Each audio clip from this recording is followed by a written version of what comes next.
right, ladies and gentlemen, welcome to the Small Press Spotlight. We've got the master of Hi-Ya, the king of the Tree Kids. We've got Jerome Cabanatan, author of Tree Kids of Troop 44. What's up, dude? Doing good, man. Just having a nice iced coffee after logging my kids in and out of Zoom all day. Yeah, Online school, yay! Zoom school. You're gonna be so psyched when they go back to school, man. When they go back. Oh yeah, they can't wait either. They can't wait I'm either. sure. Yeah. All right. Well, I just want to say what's up to everyone watching. Please join in the comments. Holler out to Jerome and me. Ask any questions you might have. Questions, comments, suggestions. But let's start at the beginning, Jerome. You did Tree Kids of Troop 44. Obviously, we've got a sick TMNT #1 homage on the cover of this issue. Tell me how this all got started. Tell me how you did this and why you did it all on a mouse pad with your finger. Oh, well, the thing was, I was on the tail end of like my last year of competing in Taekwondo. I was a national team player. It was my last year, and I needed to think about life after competition. And one of the main things that I wanted to do was I wanted to start an after school program, and that's what I did, because teaching is what you do afterwards, because Right. You're not making money on Olympic sports, especially Canadian Olympic sports. You do it because you love it.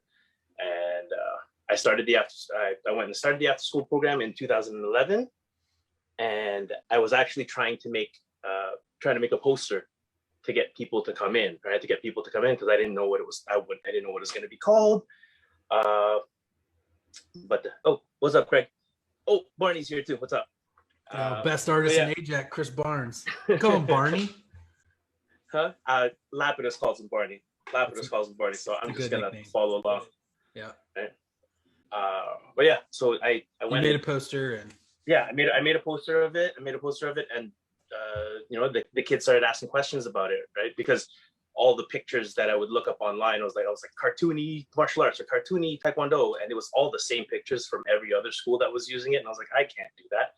I want to separate myself. So necessity is the mother of invention, man. Exactly. So I drew the pictures, and some of the kids were asking little things like, oh, what are their names? And the school that I was teaching at was at the roads were Vaughan and St. Clair. Like, that was the intersection. So I was like, they're Vaughan and Claire. Ha ha ha. So they cracked jokes, and they're like, that's kind of funny. How come they don't have noses? I'm like, ooh. They don't need them. So there's so it just went from there, and I went from drawing out drills or any of the curriculum that they would need to practice, right? Because and to like kill time, because we couldn't just practice the whole time, right? These weren't the future Olympians yet. They were kids after school that were hungry and needed a little bit of focus time, right? So that's what I did, and I drew that, and then after each drill, so like if you look in each chapter, it explains a technique, or it explains a concept that I would be explaining anyway. Because they say write what you know, right? So then I started drawing it out that way. But the reason why I did it on a mouse pad was because I had this. Okay, Jim Lee messed everything up for me. Okay, I love this X-Men, and I didn't really follow them into Image because I thought they were the bad guys, but I really did. I thought it was like all this like computer coloring and all this like making it like look so looking so good. I was like, I don't think I can ever do that outside of sketching, right? Outside of like sketching, I was like I can't make something. I don't have a computer, so that was my excuse. I didn't have a computer. But one of the parents of the kids that were in the after school program that I would teach, actually they weren't actually part of the after school program, but they were just neighborhood. I taught them, and one of the parents, they were a graphic designer, and was like, we're getting rid of a tower. Would you have use for this tower? Because I know you like the art stuff. Because I would always draw stuff on the chalkboard for the kids. And that, there goes my excuse, right? There goes my excuse. And I was like, okay. Like, sure. It's like, I'll take it. God's not, right? God gave this to me. And I was like, now you have no excuse. You have to make a comic now. So I did, and I thought to make it look professional with the colors that it had to be on a computer, and the computer had Illustrator on it. So I kind of sketched some stuff out in a pen, and I went to work with the mouse. And then when the actual tower died and I had to switch over to the laptop, I used the trackpad. So it's one of those things where, you know, if you compare it to what I think I can do now, it's a complete jump. But that whole process of doing something the really, really hard way first to start, yeah. I think that's just something that is built in me, where it's like, you know, it has to be hard, right? It has to be hard. If it's not hard, then it's, you know, then it's not really worth doing, right? Yeah. I was trying to recall the League of Their Own quote, right? It's the hard that makes it good, right? The Tom Hanks. But I can't remember. My wife's not here for that, so it's deaf ears. So were you an artist before you did all this? Before you were did you draw growing up? Were you drawing like Ninja Turtles in elementary school and stuff? I was always drawing like Ninja Turtles. Ninja Turtles and Wolverine were probably the things that I could draw with my eyes closed. Like just this was fun, right? And I could draw usually better than most of the people in the class. I would have to draw the pictures in projects and stuff, but I never wanted to go to art school. Like I didn't think, right? I didn't think I could do it. I thought maybe I could kind of draw, right? But I loved to draw. Grade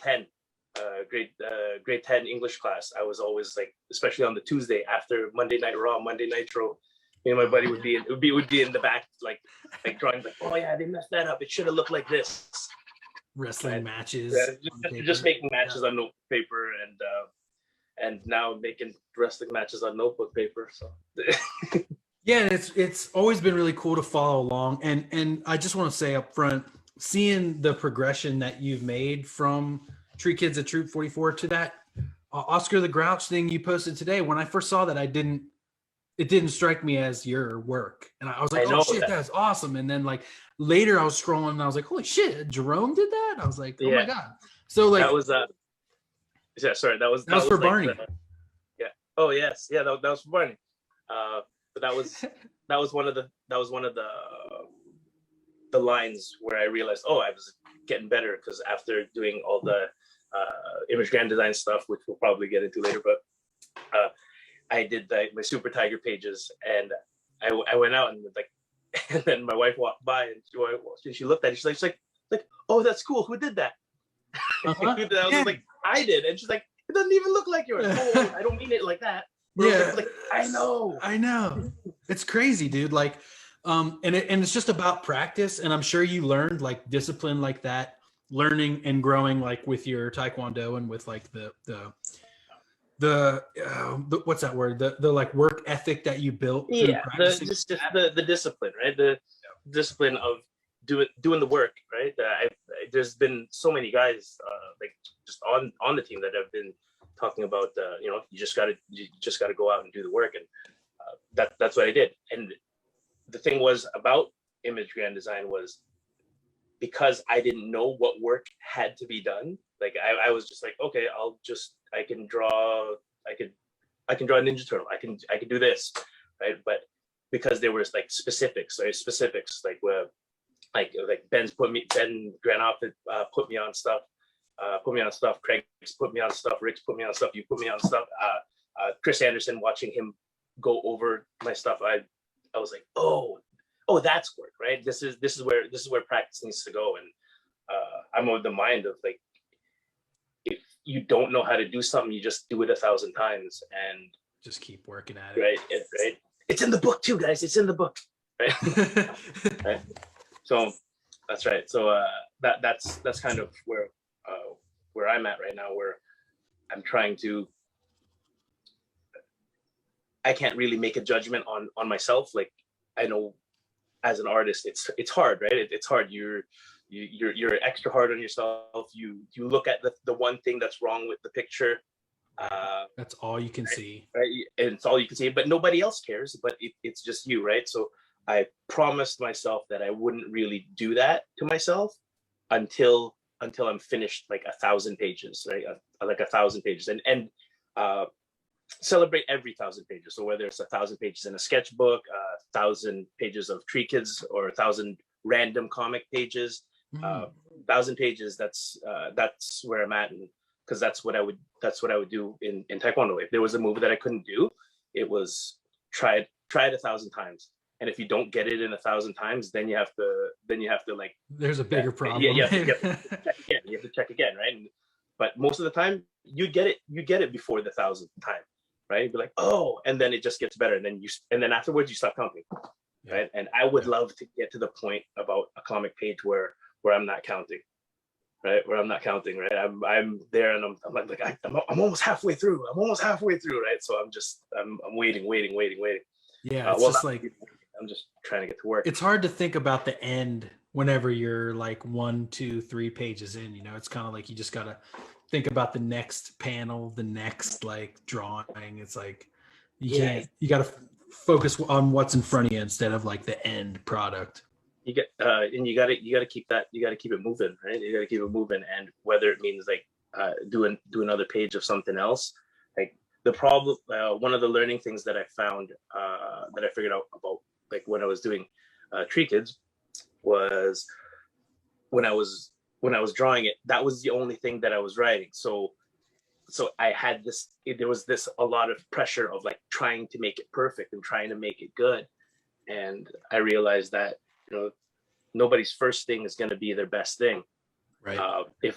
And I've started so many, like, I started so many as part of, it was kind of like a therapy for me. Like when I was competing, when I get stressed out, whether it was because of this competition or making weight or do whatever, right? Whatever the stress was, I went to drawing, and I went to Fantasyland, and I'd sketch it out, and I would never go past like the sketch part, but I probably started about, right, because I wanted to have this big graphic novel, right? Yeah.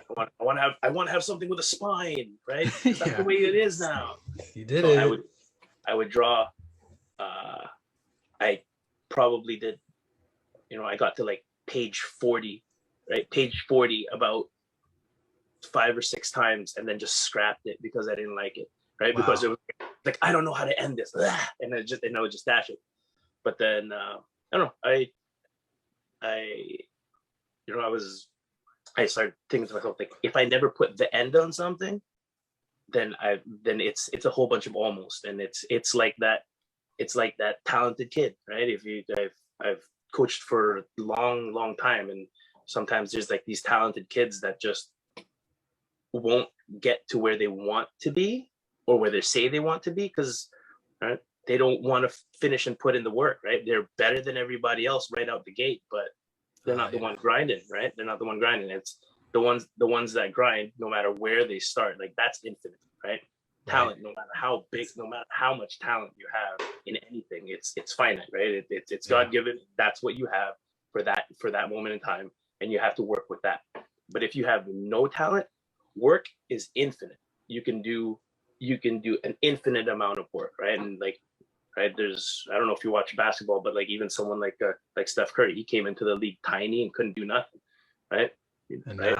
Now he's a monster. Yeah, it's like the verse of like being an early like shiner, like someone who's like good at the beginning, because then you're like, oh, I'm good, I don't need to work, I don't need to practice, and then it's like you burn out early. It's like much better to kind of just like start out low and then keep plugging away. That's right. And it's Chris Hargett says you have the mindset to accomplish it, Jerome. And Eric Van Alslande says the Rock Lee way. Yeah, I do. If I mess up on a page, I'll do 500 laps and 500 squats. Not so really. No, that's tough. So you were cartooning in a way to like escape the stresses of your Taekwondo, but then you found a way to kind of like fuse these ways and then use your knowledge of Taekwondo to fuel your comic book creation. So like, how have you found that discipline of Taekwondo, it kind of gave you like this viewpoint on comics that like no one else has or no one else is using. So you have like, that's the thing. Like with me, what I would always try to do was, like comics and cartoons and martial arts, they're all intertwined in my head. They're all intertwined in my head. So like, even if I'm teaching a class, like the regular classes that I teach, if someone thinks about like a martial arts master, they think, boom, he walks in and he's very strict and he's yelling and he's yelling and he's yelling. I'm strict enough that you learn, but I want you guys to have fun. There's always laughter. There's always like the kids, they want to come back. The adults, they want to come back, right? So that was always my mindset. Like, and even when I was competing, when the Turtles or Spider-Man, like they always do like wisecracks before they hit or after they hit. I wouldn't actually say it in words, but there was always like that expression, right? That expression where I got it. It bordered on cocky, but I left it all in the ring, and everybody understood that. And sometimes, but it was entertaining, right? It was entertaining, and people probably didn't remember what move I threw, right? They couldn't care less. They just remember it was fun. Yeah. He made me laugh, and it was fun, right?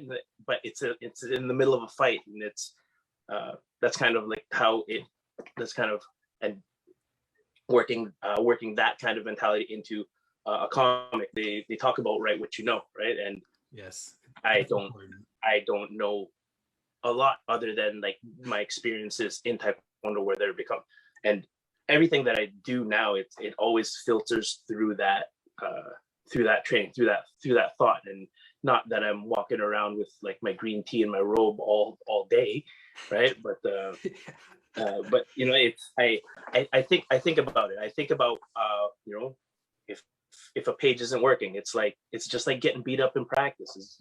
You go back the next day, right? Exactly. Yeah. Now I gotta ask, like, because a lot of people say this, like, oh, I started doing karate or doing martial arts because I loved the Ninja Turtles growing up. So like for you, which came first? Which was it? This is just because I'm curious. It was, for me, it was Turtles. I would say Turtles and Thundercats first. Yeah. And you were like, I gotta do this too. Yeah, I wanted to be a Ninja Turtle, but I didn't have any ooze. So I followed. Not yet. Yeah, I followed my brother around, right? And yeah. So it's because he's in it too, and I teach with him, and I competed with him at the same time. And he's 8 years older. But that was the thing. It was I was smaller. Like I was just always small. I was always small, so I always had that complex where like I didn't want to get pushed around, and not that I really did, right? I was a nice enough kid. Yeah. Right? I was a nice enough kid that it didn't happen, but luckily, with my brother, I was a fun toy for him. Right? I was a fun toy for him, so yeah, it was fun for me to play back. Like I think one of the first thing that he taught me how to that I remember explicitly, he was teaching me how to fight. Like if someone does this, then you do this. It was because we didn't have a Nintendo. We didn't have a Nintendo, but we loved Mike Tyson's Punch Out because his friends would have it. So he would basically memorize what everybody else did. And he would be the bad guy, and he would tell me how to do it. It's dodge and punch, right? It's dodge and punch. So, but he'd go and he'd be King Hippo, and he'd be like, bah, and I'd punch him in his mouth, and he goes like this, and I get to punch him in the stomach 1,000 times. Right, so. Awesome. And again, that's that kind of imagination where you're kind of like in the action all the time. That's how I could when I'd go into the ring, I would kind of like transform it. Like I'm shy and nervous. Like that's kind of how normally am. But when it was time to perform, it was like, shh, right? Yeah. Right? Drone time. And then you go in there, and then you get out of there.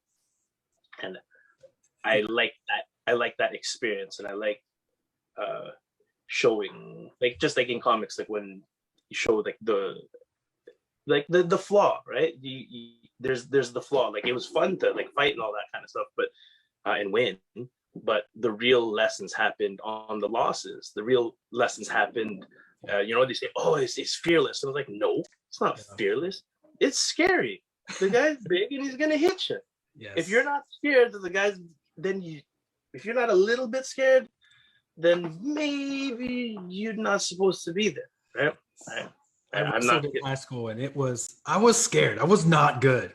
I had to go up against one dude who was like, went up a weight class because he got like more muscle, and he like must have messed his nose up, so he had this crazy face mask on, and I'm just like, and he's like, rah! And I'm like, this is just get me out of here before I'm broken in half. See, Like, I would read scary. that. Yeah, I would read that. yeah, you would read that. Yeah. I should make that. Cody Mackey, screw you wherever you are. You scared the crap out of me. Anyways, Yeah. so you're saying the action and like the nonstop action is like what you're excited about, what like in the fights that you did or whatever you call them, and then also in the comics, and that leads perfectly into the new book that you're writing and working on right now, which is kind of like inspired by Destroy, inspired by action books like that.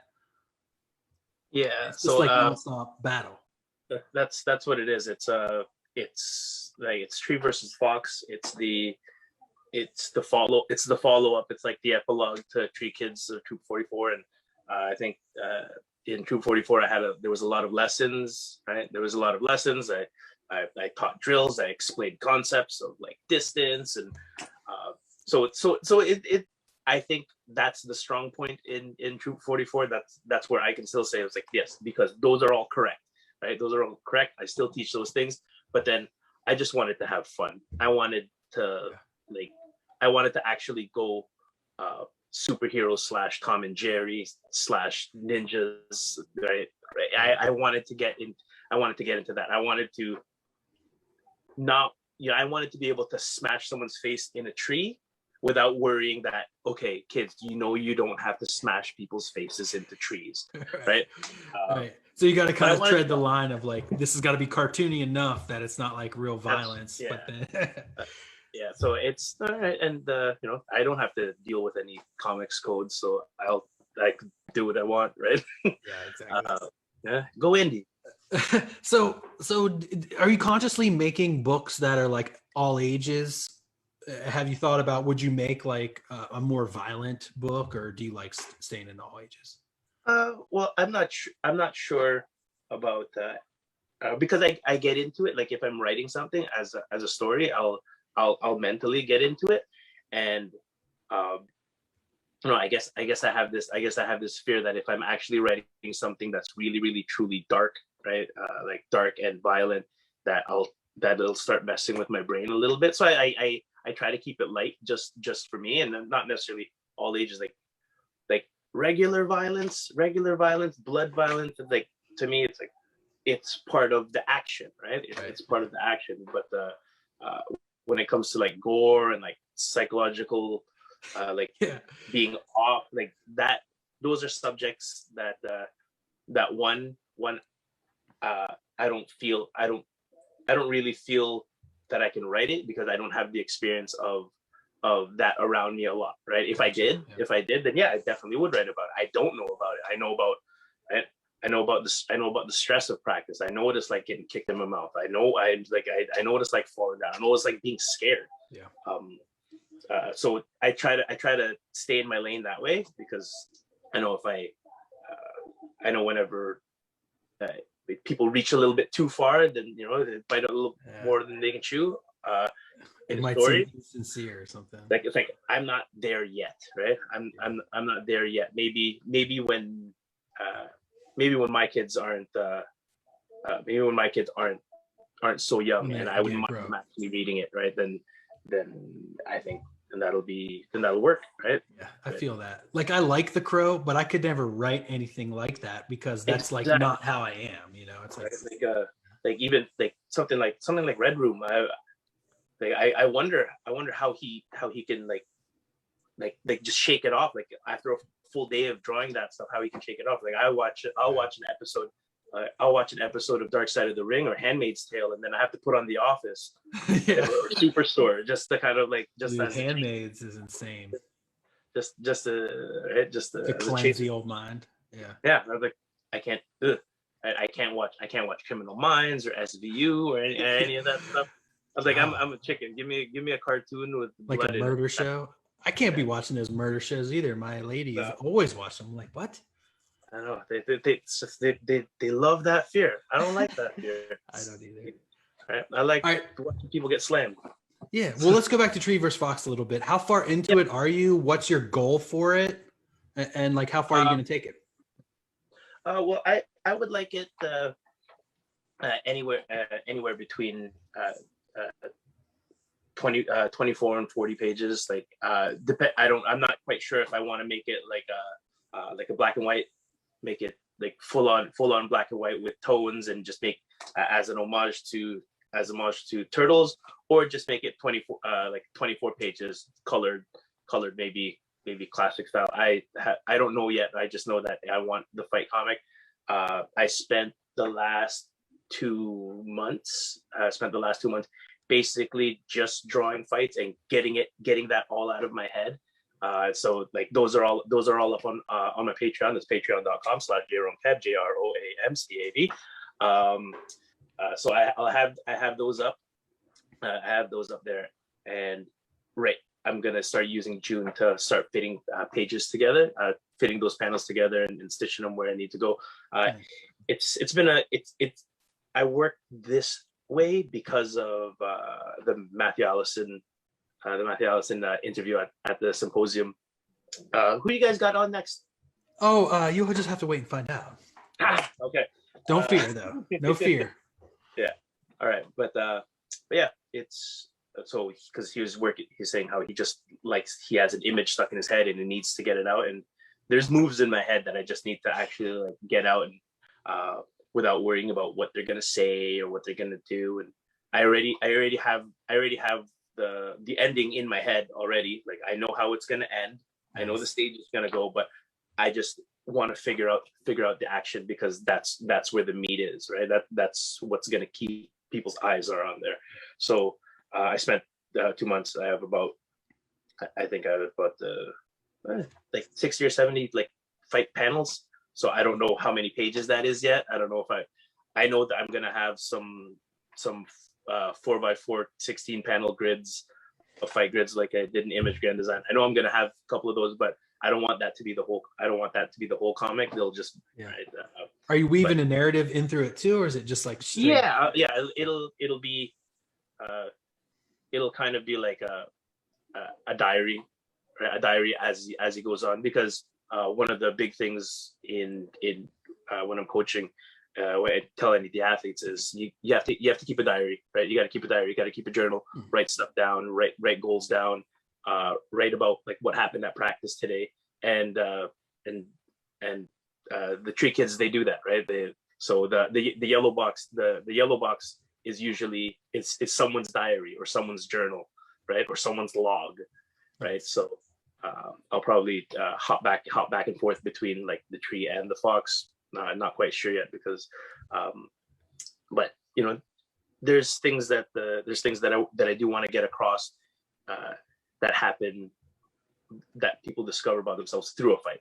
Because in those certain moments, it's like it's like in the animes. Like in the animes, when someone's hurt, they're like, "Ugh, I can't believe he's so strong. Da, da, da, da, da. Oh, I should have trained harder." Da, da, da, da. And it goes into a flashback. It's hilarious when Dragon Ball does it, because they'll do it over like 3 episodes, right? They'll do it over 3 episodes, but you know, that kind of stuff, like it does happen in your head. Like if you've ever played a sport, or like when you're saying with your wrestling buddy that just like you can see like the background silhouette. Yeah. The shaky eyeball. Yeah. Underneath his like padded mask. Like, yeah. Oh. Yeah, but that's so that's awesome. I'm looking forward to getting more pages out. So I put some pages together. I put a page together from last week, for the for Tree versus Fox. I put a page together from some of the panels that I did. So it's not the first page. It's not the first page. I'm not gonna work that way. I'm not gonna because it kind of sticks me too tight into a box, Right. and then I can't be free. Well, that's what I'm thinking. I haven't done 1,000 pages yet, so I don't really know. So you don't know. So is it going to be this size, like digest size, or you think? No, it's because it's going to be a single issue. Because this is the black and white one. This is the color one. This is like the baller version, right? But this was I drew it on. Well, the file that I opened in Adobe Illustrator was 8.5 by 11, and this is like shrunk down 8.5 by 11. I had like a magazine size 8.5 by 11, Nice. 8.5 by 11 sheet. So that's the thing. I still haven't decided if it's gonna be black and white with tones and stuff, so it looks kind of outlaw-ish, right? Or do I try to color it, right? Or will that ruin? I don't know yet. All I know is if you want to fight comic, I can't tell you anything about your tastes, about rendering and perspective and anatomy. But if you want to see like good choreography and some really good bust-em-ups, like there'll be no words on certain pages, but you could probably look at that page for an hour and just try to figure it out, like what's happening. And that's what I want out of this one. This one's a bang 'em up. This one's has no less. Oh, it's the battle. All right, cool. Yeah. So we're getting here to the very end of it. Donda showed up. He said, "What's up?" He said, "That's what up, Donda." Oh yeah, Fist of the New Lands. If you want to see a bust 'em up, that was a good one. Yeah, his battles were awesome. Adam Lemna says, "Black and white, yo. Fight scenes done by a real fighter." He said, "That's you, dude." Yeah, right. What you know, right? Exactly. So tell people where they can find you, where you can pick up your stuff, and we'll round it out here. Oh yeah, sure. So you can find me on Instagram at Jerome Cab. That's JROAMCAB, or at patreon.com/JeromeCab, JROAMCAB. One thing that I am doing for my Patreon is any of the patrons, I'm sending out these zines that I made before like last March on my last con, because it was supposed to be a really busy year for me. But then I don't know, something happened. Somebody coughed, and then we couldn't go. Somebody coughed. Yeah, and then we couldn't go, and we got that. And I'm sending out these zines. So this is I have the Invisible Fight, front and back, Nice. and then Turning Knobs. This is the Etch-a-Sketch zine, right? I kind of look at some of the design and I'm like, I think maybe next time I could do a little bit better design, but it's just this, right? So I can't wait to get that, dude. Yeah. So Etch-a-Sketch ones, and then this one is like talking about just fighting the pressures, right? So he's got this. Okay. This is more mindful stuff, right?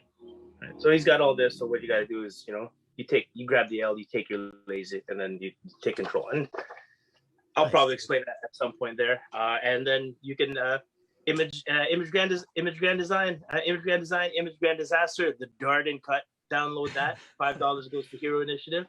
Yeah. And I think that's where it's at right now. So if you guys looking for these, that's the only way that I'm sending them is to the Patreon. So I'm not saying that you got to stay on for forever, right? Stay on forever. Like you can dip in and out, but that's how I'm going to be putting those zines out so people can see. So if you like it, subscribe. Hell yeah, hop on the Jerome Cab right now. Yeah. And before it is off to the next stop. Before it's off the next stop, and then it'll be like I'll probably maybe every couple of months or so see if I can shoot out an ash can or something, just to let everybody know what's up. Throw in some Ringsideology stuff. Oh, that's what we got. Whoever's watching Ringsideology tomorrow. Tomorrow's huge.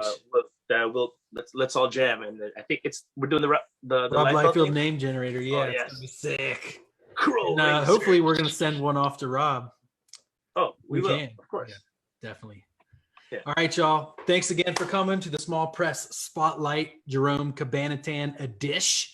Stay tuned tomorrow for the, as we said, the Ringside Thology event in the group right now. And we'll see you next week. Next week, we are featuring Craig CK. Big time. Craig or Craig CK. Craig CK. Craig CK. Hell yeah. He actually asked you a question, dude, earlier. I didn't get to ask you. He said, have you always been this good looking, or did it come with the cartoon? Oh no, this is not really my face. It's just, I drew this. I drew this. I've been getting better. It's the Loomis method. Nice. All right, y'all. Until next week, make more comics, be more comics. Bong bong. All right, man. Thanks for your time, guys.